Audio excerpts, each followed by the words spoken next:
Alrighty then. Are we down on the floor? Yes. Okay, we're down on the floor.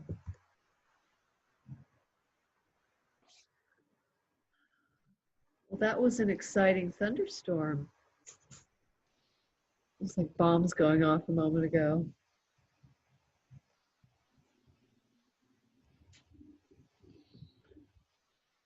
Okay, so settling down. Can you check in with your breathing?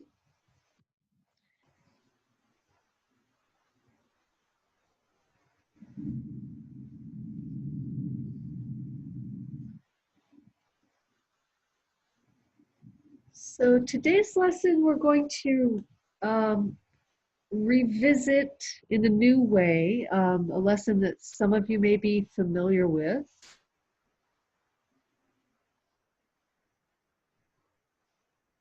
And it's a rich exploration of the shoulder girdle, the base of the neck, the clavicles, the spine. So how free is your head right now? If you rolled your head from side to side, how free is your head, your neck? And listen specifically at the base of the neck, where you sense the base of your neck to be. How is that area? It's where the neck joins to the shoulder girdle. It's the juncture into the shoulder girdle, the base of the neck. And could you outstretch both your arms to the sides? We can experience this a little bit in more detail. And bring your palms so that the palms of the hands face the ceiling. And you're in a cross-like formation, or a letter T. And then again, roll your head from one side to the other. It doesn't have to be as far as you can go, just your comfortable range. And notice if there's any sense through your arms or through your shoulder girdle. Is there any sense that one arm might like to lengthen, or one arm might like to shorten? Not by bending the elbow, but that something happens in the clavicles, across the shoulder blades, across the shoulders.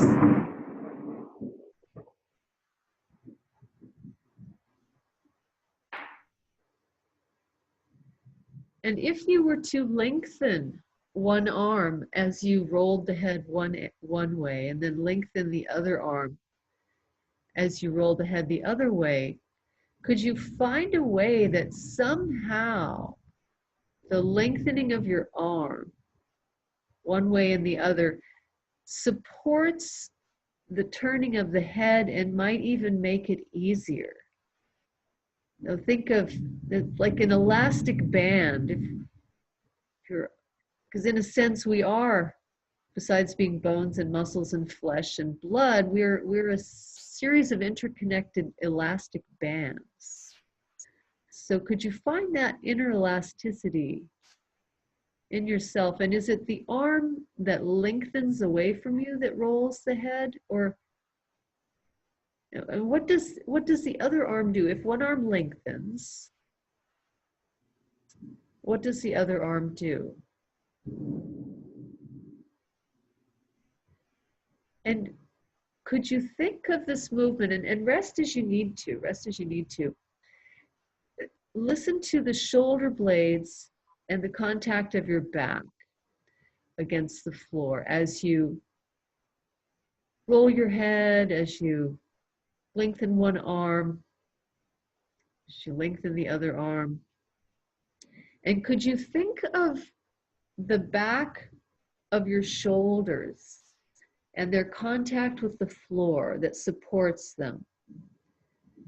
Could you find a way that somehow your use of the floor is what's causing the turning of your head, as though one of your shoulders, or maybe both of them, are somehow crawling over the floor?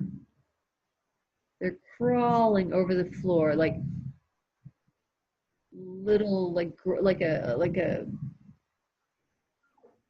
bicycle chain, like these John Deere tractors that grab the soil to move forward on a belt, on a ridged belt, that somehow you could use your shoulders, your upper back, maybe even your ribs. So how far down through yourself?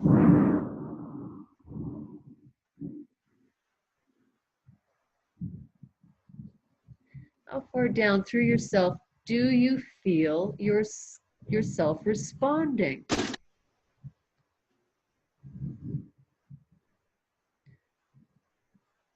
Could your ribs somehow grab the floor?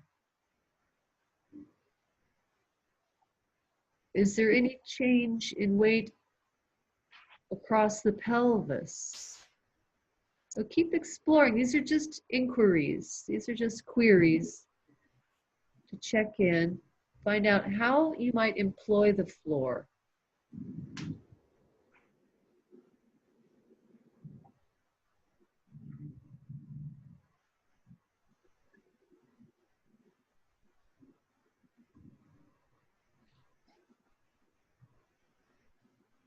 Does one of your legs lengthen? Does one of your legs shorten?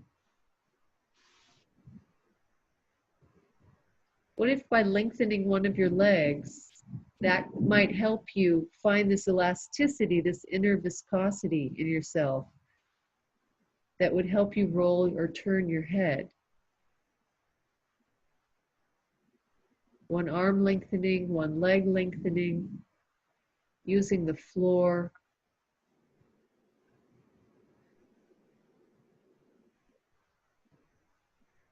So that somehow you're aware of your entire back and your contact with the floor.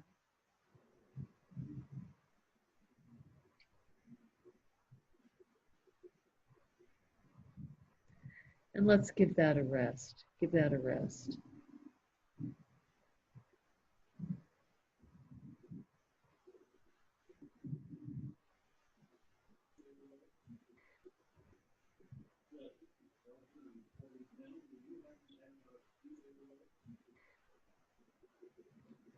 And now could you bring your arms out again into, or right out to the sides, straight out to the sides with the palms up.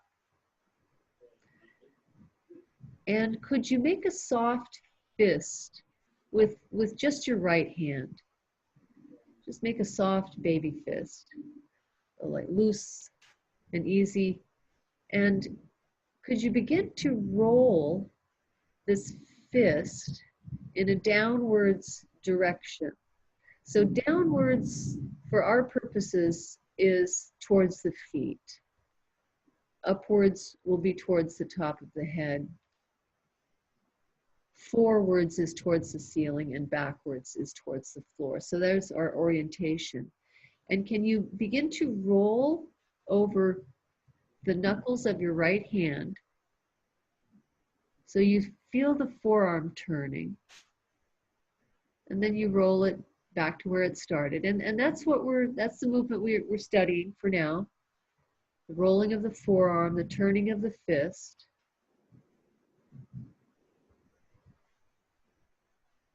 And now if you were to think of that movement in a different way, if you sense the backs of your knuckles of your right hand, which one is most predominant on the floor as you hold your baby fist? And could you begin to turn the fist downwards towards the little finger and think that each knuckle is like a gear that drives the next one and drives the next one until you come onto the edge of the hand, and then somehow the edge of the hand and the little finger can drive the movement to roll the fist downwards towards the feet. So it's not this sort of disconnected, idle way of just sort of, it's easy to turn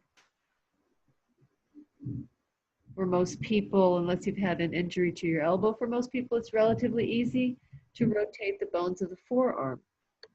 think of the knuckles, that the floor and your contact with it, you engage with the floor through the backs of the knuckles, through the tissues of your hand, to roll the fist down towards the feet. And as you do this, listen to what other places might this movement hook into. So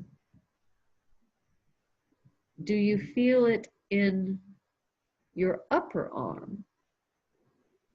Is there any moment in which you might feel your shoulder blade dislodge from its resting state and become awake and aware and begin to move somehow because of your engagement with the floor through your hand?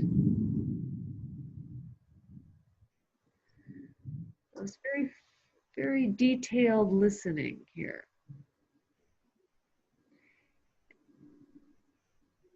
And what about, does the ribs, if you feel the shoulder blade moving, can you feel the ribs somehow changing their relationship with the floor on either side?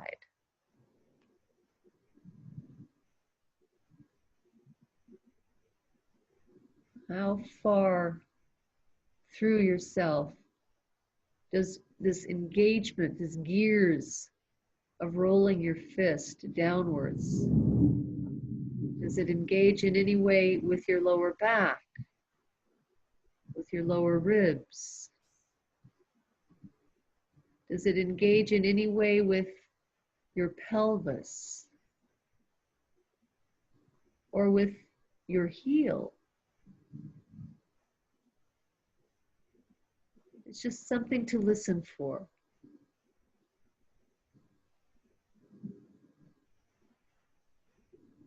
And then pause and just sense the right side of yourself compared to the left side of yourself.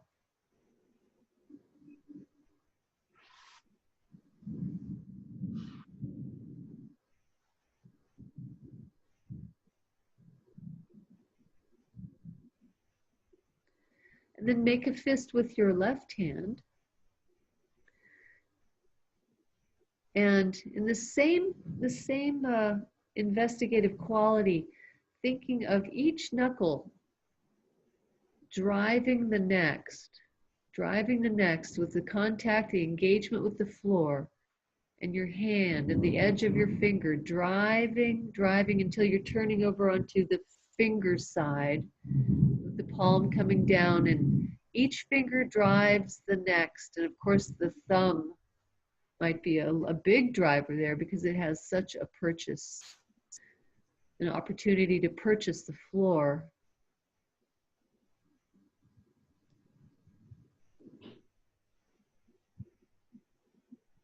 And listen to how far through the arm is there an engagement. Your engagement with the floor is what's driving the movement.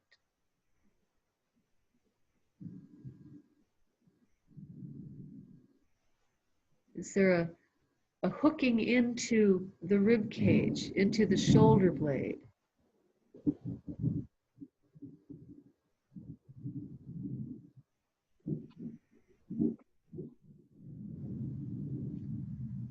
What about the lower back, the pelvis?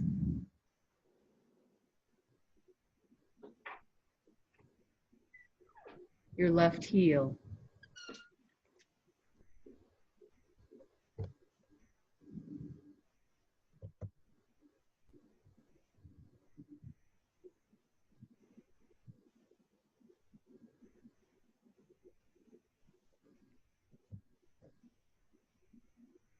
And take a rest.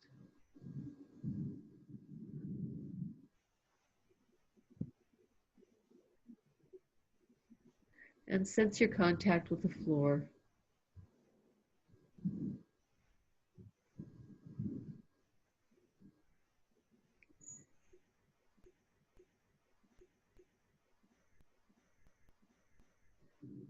And stand up your feet. Bend your knees and stand up your feet. Bring your arms outstretched to either side. make fists, and have the palms of the hands, or the backs of the hands rather, facing the floor. And now could you engage with the floor through both of your fists, through all your knuckles, the next one driving the next one, driving the next one, driving the next one, and roll both of your hands downwards towards your feet.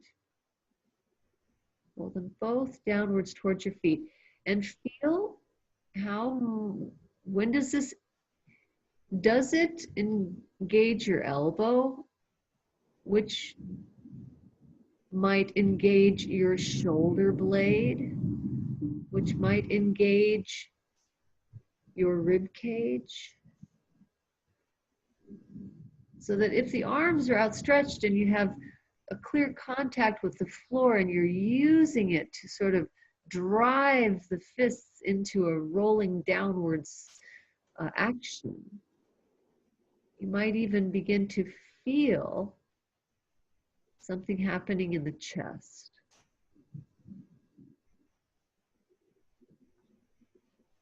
And the elbows, what if the elbows were to come away from the floor? They stay straight, but the elbows could come away from the floor and they could start to turn to look towards the ceiling. You would make like a long bridge with your arms. From the fist to the shoulder would be like a bridge coming away from the floor. And the elbows staying straight. And the hands are in light fists. They don't have to be a strong fist.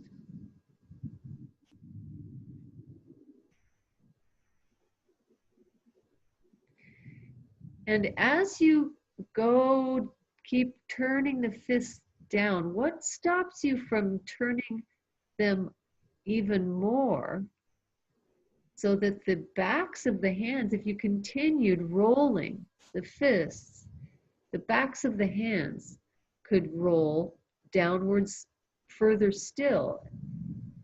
And you could have turned your hand all the way over onto the back.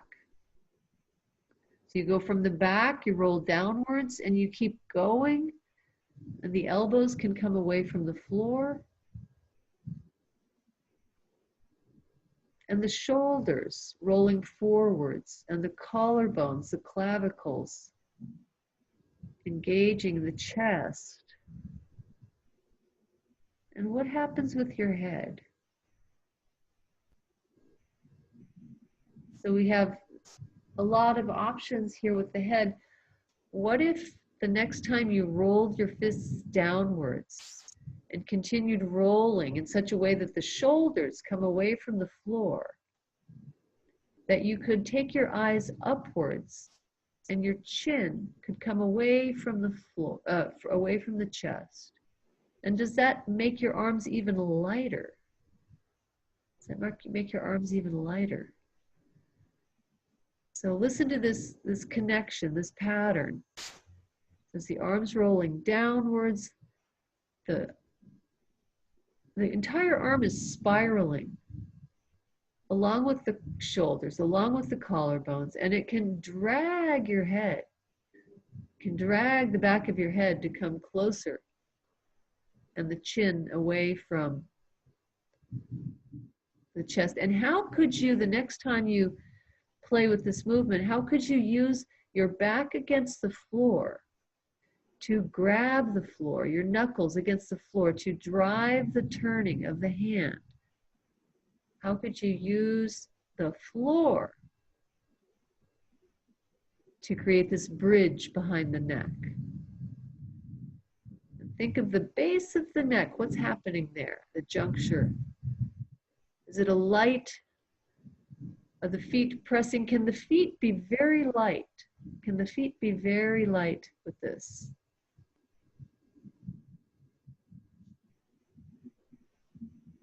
Let's bring the arms down and take a rest.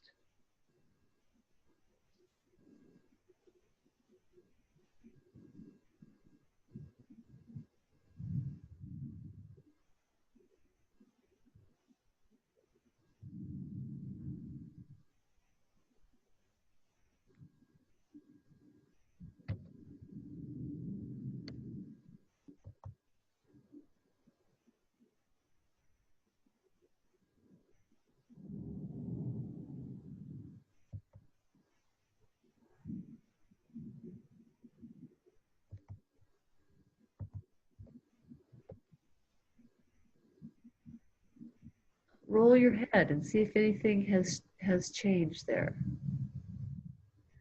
Sense that connection to the base of the neck and the juncture to the shoulders. What do your shoulders know about the turning of your head?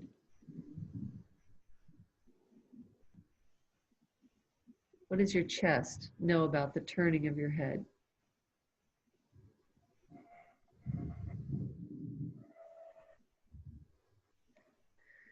And pause, you can rest.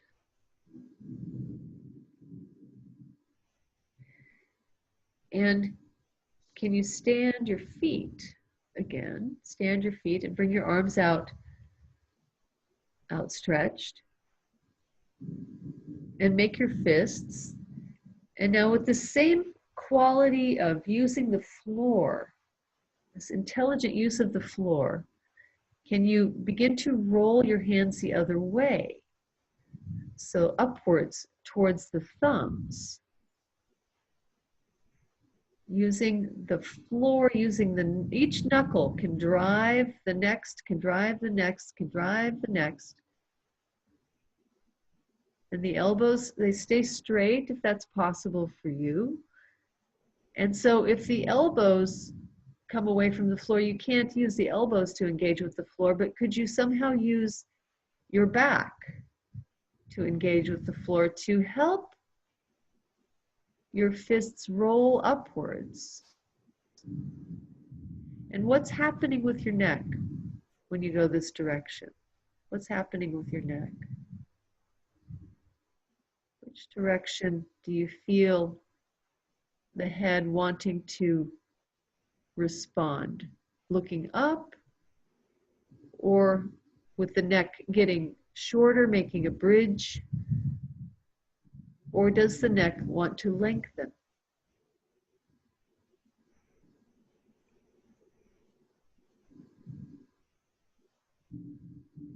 You could try both options, but how would you drive the movement, and how would you use the floor?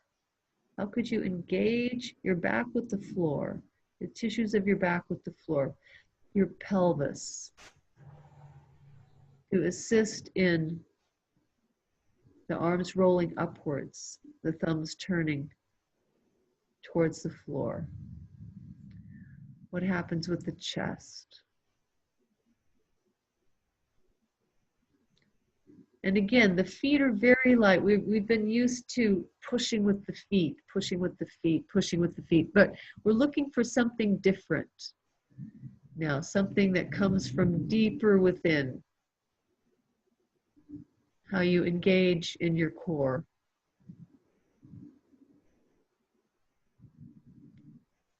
So can you do this in a way that you feel your entire self rolling upwards towards your head? That you're somehow grabbing the floor and you get taller. And then you could go the opposite direction and roll your hands downwards in such a way that you could feel your tailbone getting lighter. Your tailbone getting lighter, the pelvis getting very light, not because the feet are pressing, but because of something else.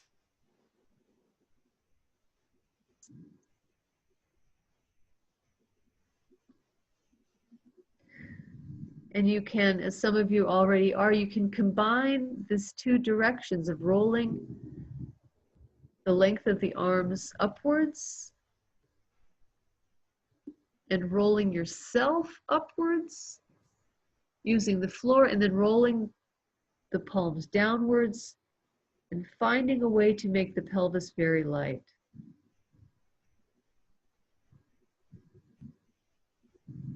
And listen to the response in your head relative to what the pelvis is doing and relative to the direction of the fists rolling downwards or upwards. And then could you do something different? So just as an inquiry, Could the neck do the opposite? And what would that require of your use with the floor, your engagement of your back, your shoulder blades? Could your shoulder blades be a driver of the direction of the movement? The shoulder blades gain a purchase and you roll over them, and that pushes and pulls the skeleton.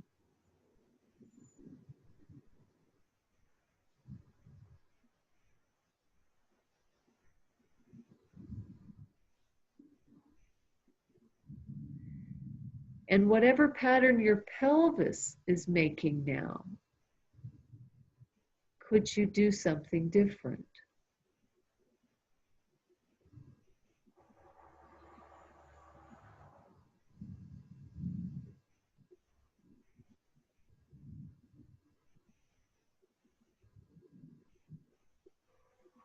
And how do you use the floor? How do you engage with the floor to move the pelvis? And let's take a rest.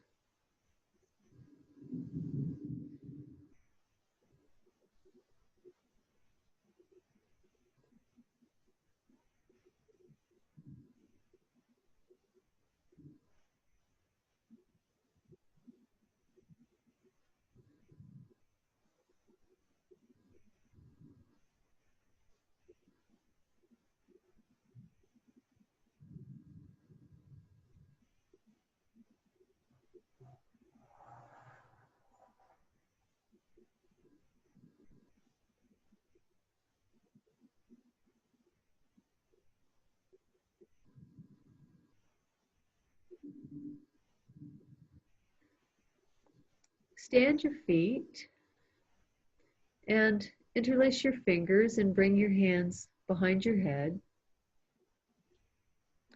And you can bring your elbows closer to your head. And then in this same idea of using the floor, could you lift your head using the floor behind you as though you could turn yourself into a cobra? How would you create this, like if there was a weight in front of your head and you had to push it away?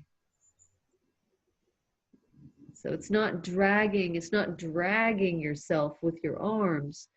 It's somehow driving the face to look forward from the spine, driving the face to look in the direction of the knees, as though you could somehow swing your spine. You get longer as you shorten in the front. There's a lengthening. And the feet, are they pressing or can they be very light? Can the feet be weightless?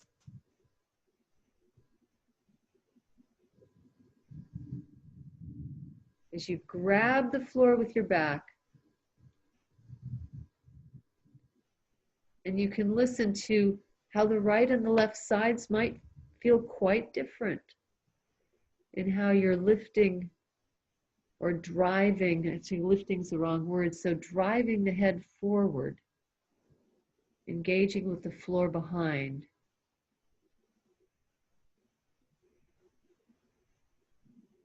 What does the belly do?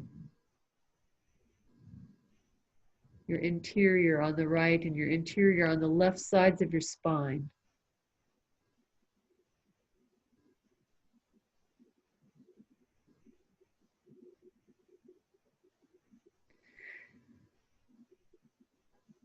And then leave the head down. You can leave the hands behind the head.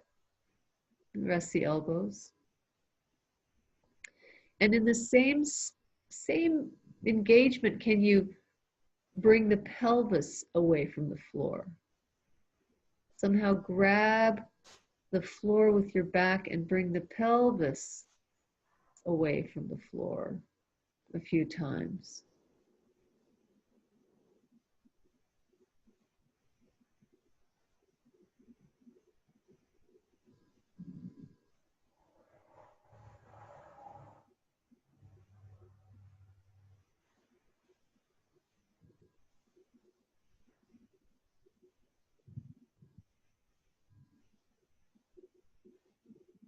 And as you come back down, can you think of this, the front of the spine, the front of the spine, your interior, letting you down one vertebra at a time.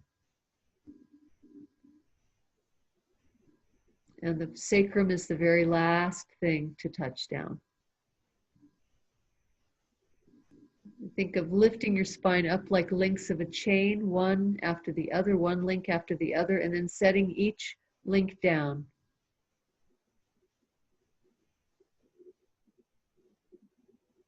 And what could your head, how might your head participate? Would you bring the chin closer to your chest? When might you bring the chin closer to your chest? When might you bring your chin further away from your chest? Now we have an interesting constraint with the arms behind the head. So let's take a rest and bring the arms down, bring the legs down.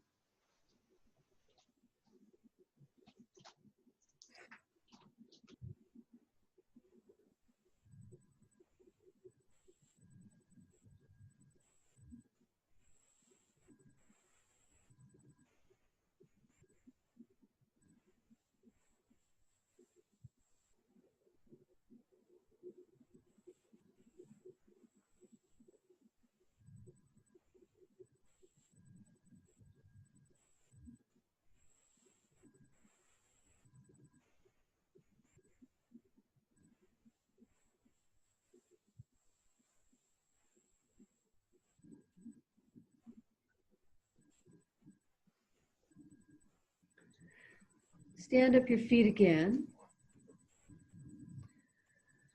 Interlace your fingers the non-habitual way and bring them behind your head.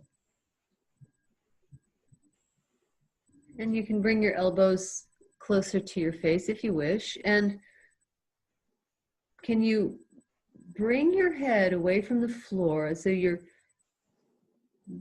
pushing a large, pushing a weight away from your forehead. There's an engagement there.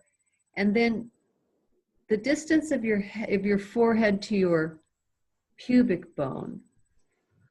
And you lift your pelvis away from the floor and keep the engagement that you have in yourself so that you roll along the spine. We've been working with this movement a while, but the distance between the forehead and the pubic bone stays constant. And it's not so much pushing with the feet, it's using your back against the floor to rock. Bring your head forward like a hooded cobra, and then to rock backwards, lifting the pelvis, keeping the roundedness in the spine, tracking each vertebra along the floor. So the pelvis and the head may never really set down, but you find this arc in which you can rock. And you're using, sense the floor behind you, really awaken yourself to the sensation of the floor behind you and how you use it, how you depend on it. It's our quality of interaction with the floor that determines all of our movements. So this is a rich exploration to find that sensation behind us. Let's take a rest.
stand your feet again and bring your arms outstretched to either side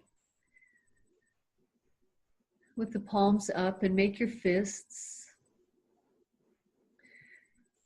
And now could you engage with the floor and roll your fists downwards towards your feet as you engage yourself with the floor behind and bring your sacrum away from the floor.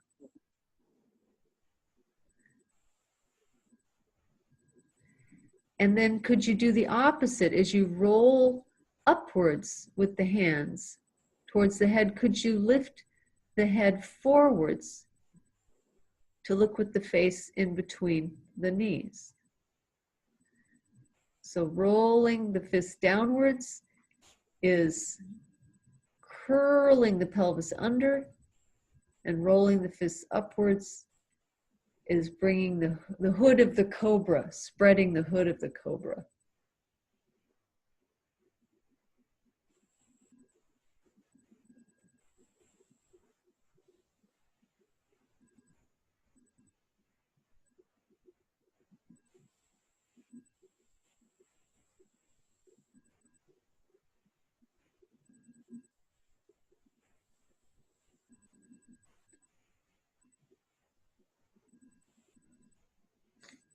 Take a rest.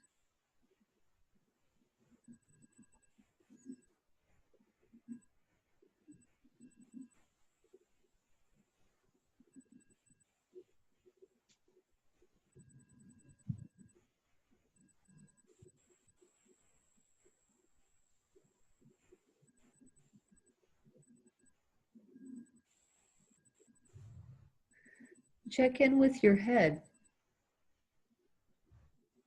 your rolling head.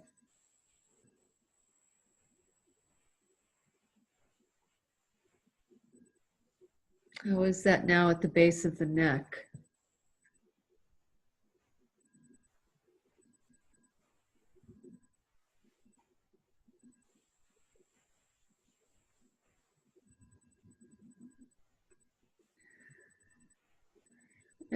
And rest.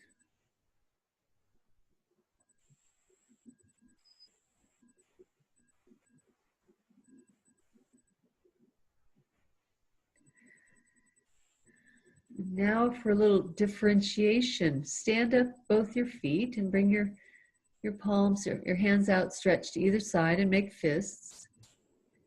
And find out how it would be to roll one of your, let's say your right arm downwards, your right fist downwards, and the left fist upwards. Your right fist goes downwards and the left fist goes upwards. And then you reverse that and you roll the arms, you spiral the arms the other way.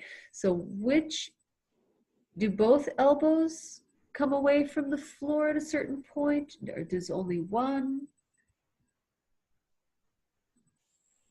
And feel this spiraling, feel what happens as one hand turns and the forearm turns and the upper arm turns and it engages with the shoulder blade.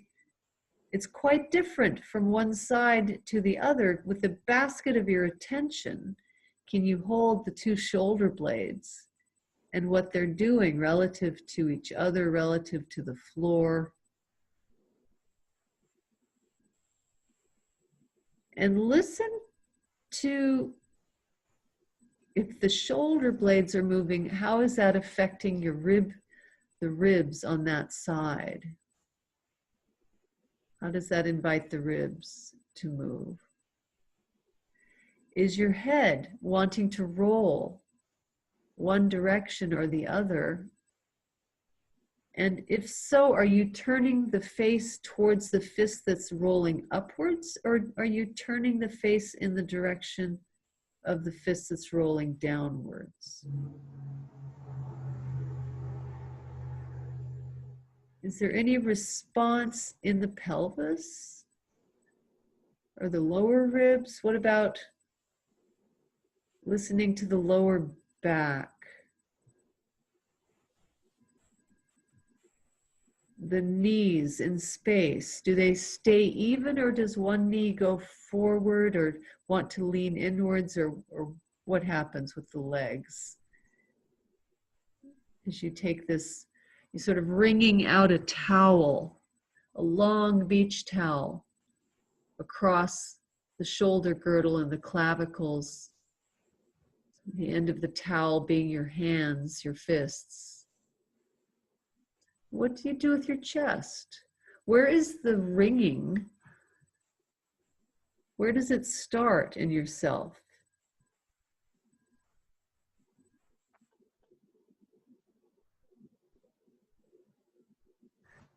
Pause. And remember which way you were just turning your head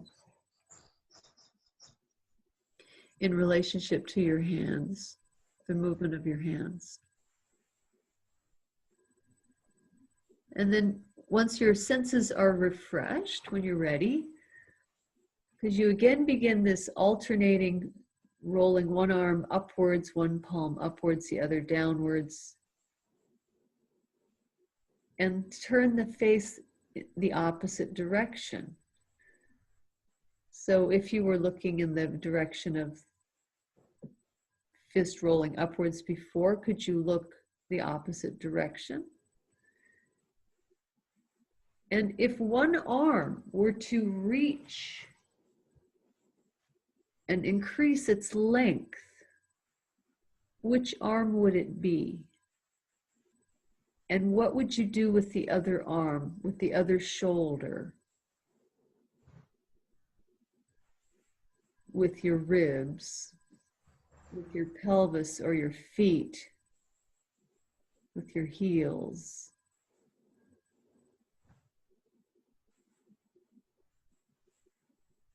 What does this ringing movement in the chest and the clavicles and the shoulders invite deep in your hip joints?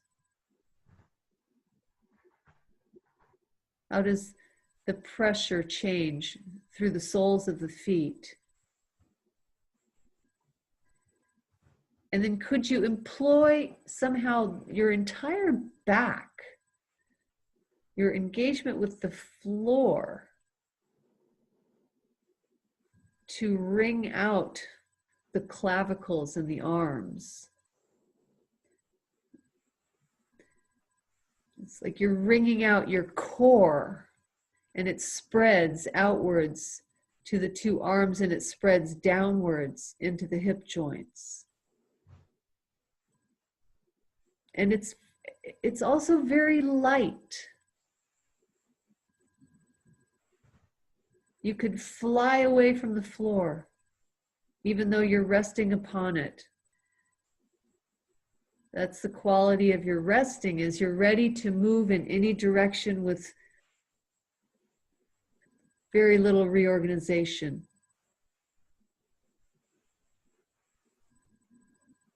Could you change one thing, the direction your head is going relative to the movement, and make it comfortable and make it pleasurable? How did you change your relationship with the floor behind you? Don't lose that sense of the floor behind you. It's the mother of your movement. It's the support for all your movements. And how you engage with the floor will determine the quality of your movements. And we can't move unless we feel safe and supported, and we can't make any changes until we feel safe and supported, and that floor gives us that support. Let's take a rest.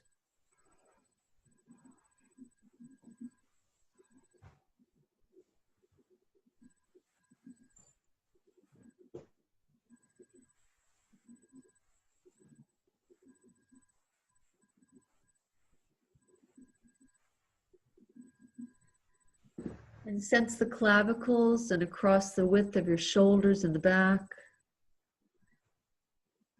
the width of your shoulders and chest in the front.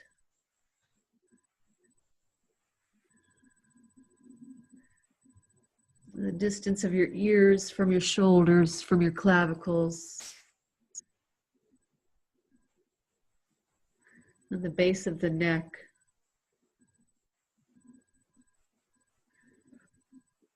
And then if you were to roll your head from side to side, is there any newfound freedom there? Is there any sense of new possibilities?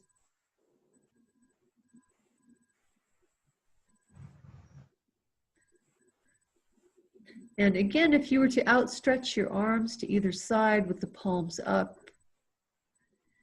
and to lengthen one arm and lengthen the other, does that pass through you more completely, through the ribs, the shoulders? Does one heel slide on the floor? Does one leg lengthen? And then if you were to, with your palms open, roll one arm upwards towards the thumb and the other arm downwards towards the little finger.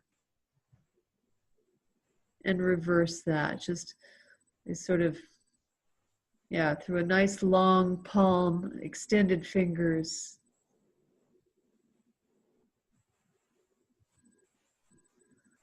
Lovely. One last time, fold up your knees and stand your feet. And make soft fists with both your arms. And find this runner of a rocker in your spine. And lighten the contact of your sacrum from the floor and bring your head forward and roll your hands and arms downwards and then upwards as you lower the head. But keep the relationship of the forehead and the pubic bone. Find a way to roll over the arms, over the fists, over the hands, over the knuckles.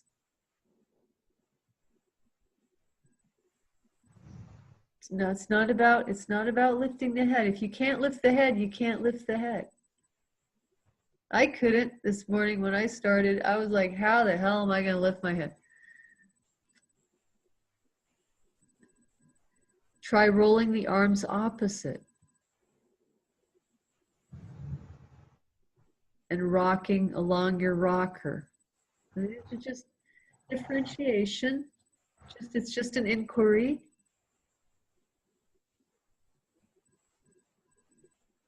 And place the head down and place the sacrum down.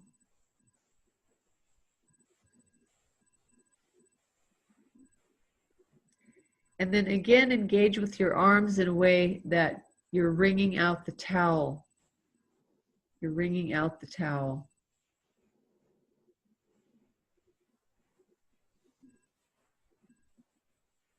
And you're using the floor.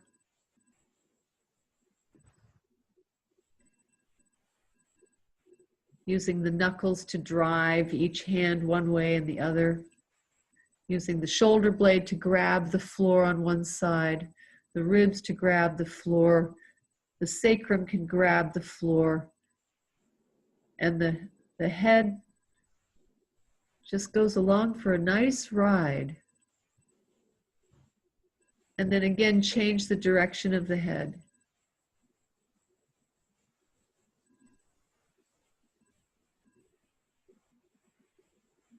And find a way to spread the movement through yourself that's really complete. You feel complete from the top of your head down to your toenails.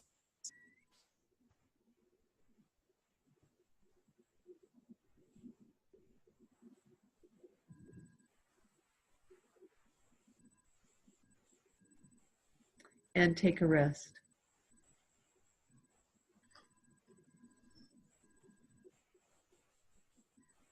And sense your contact.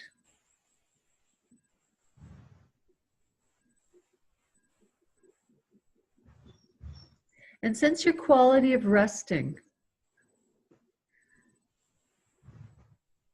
So with this idea we've been talking about of do we abandon ourselves to the floor, or do we rest on it in a way that we're ready to engage with it and use it at any moment to move in any direction, to turn onto the side, to come forward and onto the feet,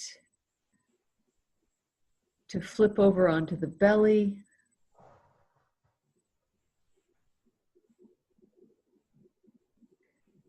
With the idea that you could do all of these things quickly and lightly, like a cat.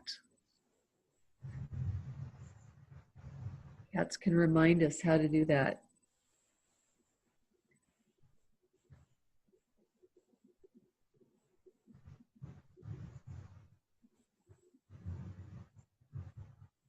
And then bring yourselves to your side and bring yourself up to standing.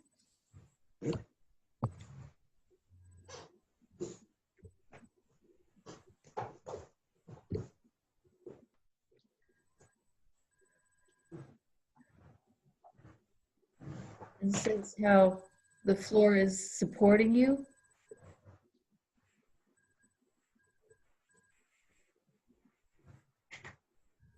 Are you more aware of the front of you or of the back of you? Is one side more available to you than the other, the right side or the left? Where does your attention go more easily?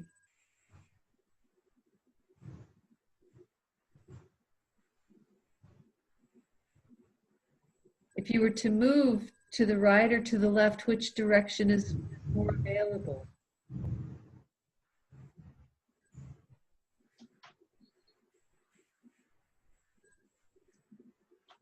You move backwards or forwards. You keep a sense of the floor, always informing you where you are. You could easily reverse and go the opposite direction.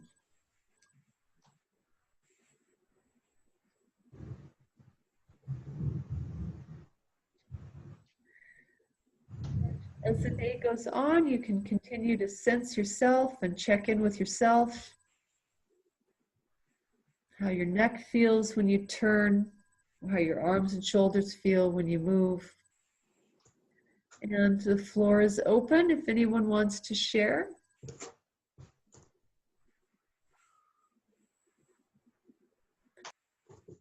Every time you said keep your forehead, your pubic bone at the same, it's like, yeah, I wish I could.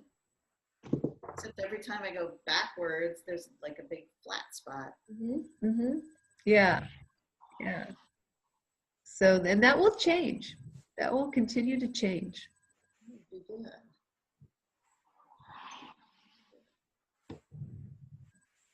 That was a good one. I liked it. I liked it, yeah. Ringing out. Yeah, It was good yeah, it for, gets to a lot of stuff. it was good for my shoulder. Good, yeah. Yeah, I think that might go into all of my little It's a let's see. medley of Feldenkrais medley. Yeah, the cat stretch, yeah. The morning routine. It's similar. If you were in class on Thursday, it's kind of similar. We did the one where the arms were at right angles, those of you who are veterans, you know, and you're pressing the levers down. Yeah, we did that last Saturday. Last week. Last Saturday? Okay, God, the week has flown. So yeah, there's similarities to those lessons. Yeah. Similarities. Good. As someone with a compromised right arm, and especially in the elbow, it's interesting to see Mm-hmm. how much I gain with just doing that. You know, how much more movement, how much more awareness of where everything ties in. Yeah, and that sort of inner elasticity. Yeah. That, Yeah. It's Yeah. just like pulling one of those elastic bands, but they're connected all throughout ourselves. I agree with Jeannie. I have a flat spot too. Yeah. We've all got our flat spots. Yes. And also the shoulder blades don't feel the same on lying on the floor. Mm-hmm. The left side and the right side don't feel, but yeah. Yes. But better at the end. Yes. Thank you, Alice. You're welcome. Thank you. You're welcome. You- That's good. Have a great weekend, you guys.